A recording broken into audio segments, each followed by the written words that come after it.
বন্ধুরা, এই যে বউ পায়েস বানিয়েছে, দেখেন পায়েস। হ্যাঁ, এক বাটি পায়েস বসে বসে খাচ্ছি। পায়েসের টেস্টই আলাদা, প্রচুর টেস্ট।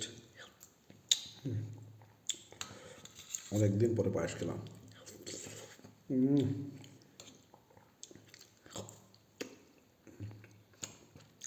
সে টেস্ট।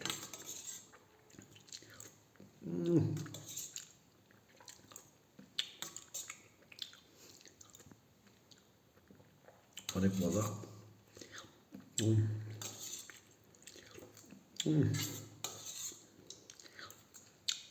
সেই টেস্ট। লতা পায়েস বানায় ভালো, রাগটা একটু বেশি, এই জন্য মনে হয় পায়েসটা মিষ্টি একটু বেশি লাগতেছে। যাই হোক, শুভরাত্রি বলবো না, পায়েসটা খাচ্ছি সেই মজা পাচ্ছি। এই চালের দুধের পায়েস, হ্যাঁ, আমার কাছে খুবই একটু মজাদার। মা বানাতো।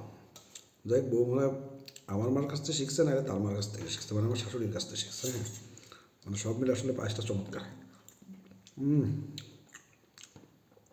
দুধটা জ্বালিয়ে এত পরিমাণ ঘন করছে, ফ্লেভারটা সেই লাগতেছে। বাটি ধরে চমক দেবো একটা। হ্যাঁ, না বাটি ধরে খাওয়া যাচ্ছে না, ঝামেলা আছে, এইভাবেই খাই।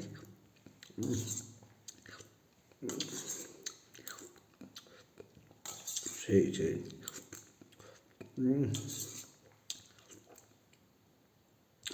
যাই হোক, পায়েস কীভাবে খেতে আপনারা বুঝলেন, ভালো লাগলো। ধন্যবাদ। শুভরাত্রি। আর আমি পায়েস খেতে থাকি।